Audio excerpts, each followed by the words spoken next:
Sabi natin nung nakaraan, ang mga meron lamang inverse function ay yung mga one-to-one function. So, katulad dito sa ating given, meron tayo ditong isang function na kailangan hanapan ng inverse. So, ang notation natin na gagamitin for our inverse function ay hindi na f of x, kundi f raised to negative 1 quantity x. Okay? Ibig sabihin lang nito, okay, yung ating function na nakuha or yung function na ating nire-represent ay isang inverse function. Ibig sabihin, meron pa tayong original function na pinag-uusapan. So, using this function, okay, hahanapan natin to ngayon ng inverse para masabi natin or malaman natin kung ito nga ba ay merong inverse o wala.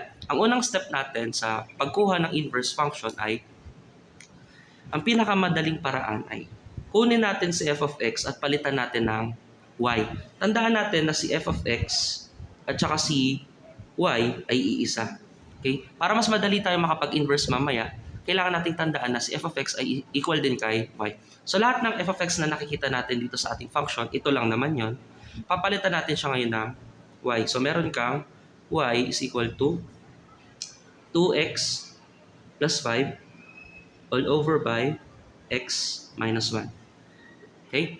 Next, ang susunod na step natin, kailangan i-isolate natin yung, i-interchange natin yung y at saka yung x. Ibig sabihin lang naman nun, papalitan natin yung x natin ng y at yung y natin ng x. So paano yun? Ganito lang. Lahat ng y na nakikita mo dito, papalitan natin ng x. So magiging x yan.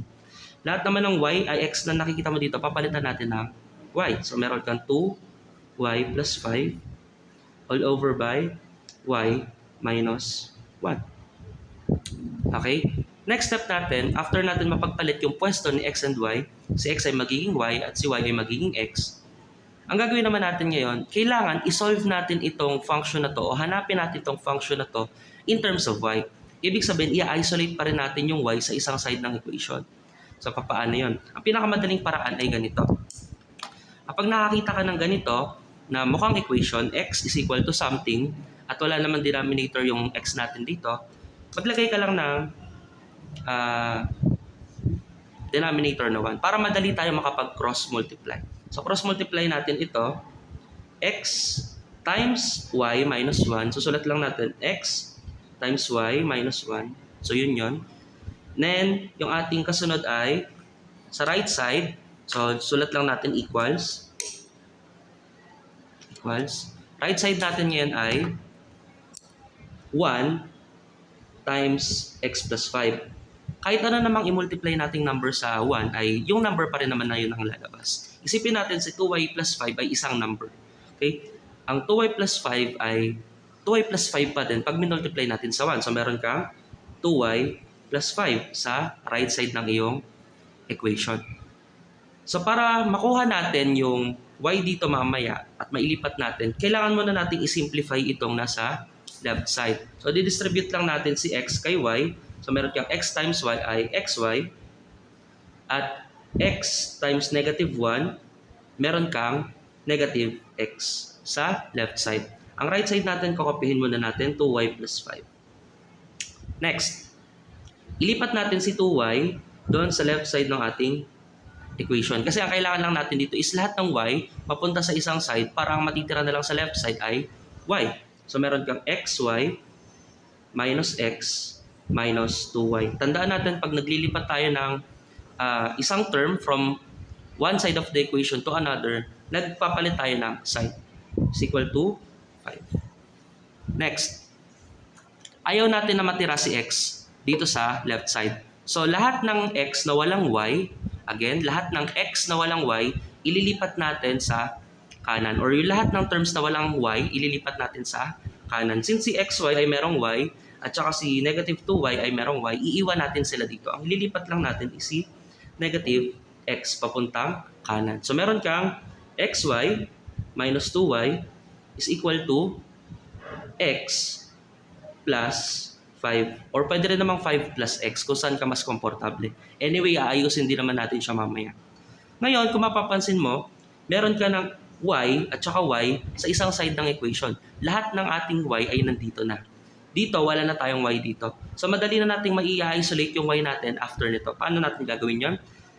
ifa-factor out lang natin si y kay xy at saka kay negative 2y.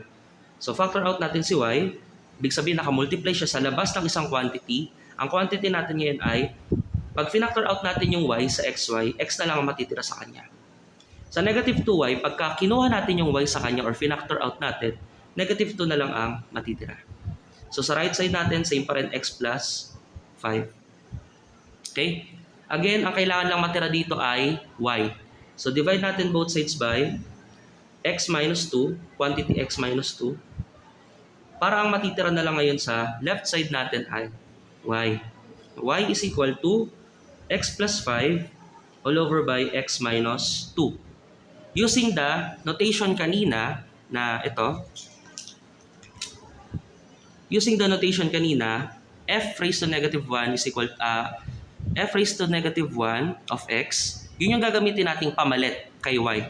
Para hindi tayo malito na itong nakuha natin dito sa ibaba ay inverse ng ating given function 2x plus 5 all over by x plus 1, x minus 1, sorry. So, lagay natin f raised to negative 1 of x is equal to x plus 5 all over by x minus 2.